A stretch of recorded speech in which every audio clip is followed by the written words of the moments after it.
বন্ধুরা দেখেন আমি এই সিঙ্গাপুরে এই মাছগুলা কিনছি।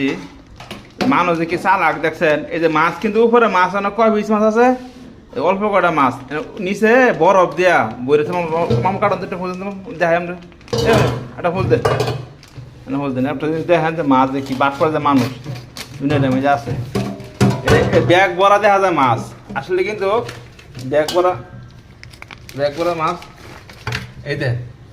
এবার আদা বরফ, এই পাশে বরফ দিছে, এই পাশে বরফ, এবার আদা অল্প কাটা মাছ।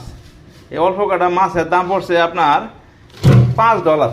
$5 কিনা আছে বাংলাদেশে পুঁটি মাছ। এনে কয় পিস মাছ হইব হিসাব করেন, 1 2 3 4 5 6 7 8 9 10 পিস ধরেন, 10 10 30 পিস মাছ এনে পড়ছে বাংলাদেশে $480 টাকা। এই কটা মাছ $480 টাকা, 30 পিস মাছ।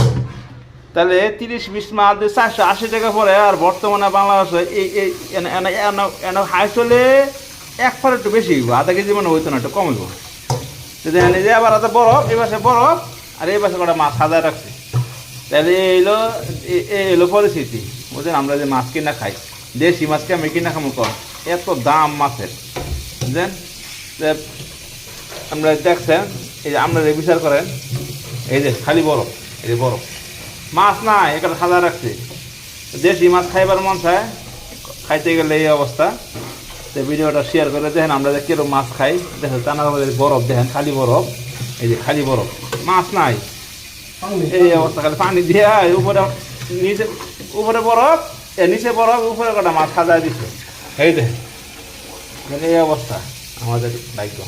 যাই হোক বন্ধুরা, ভিডিওটা দেখলে ভালো লাগলে শেয়ার করে দিন আর একটু ভালোবাসা নিয়ে যায়।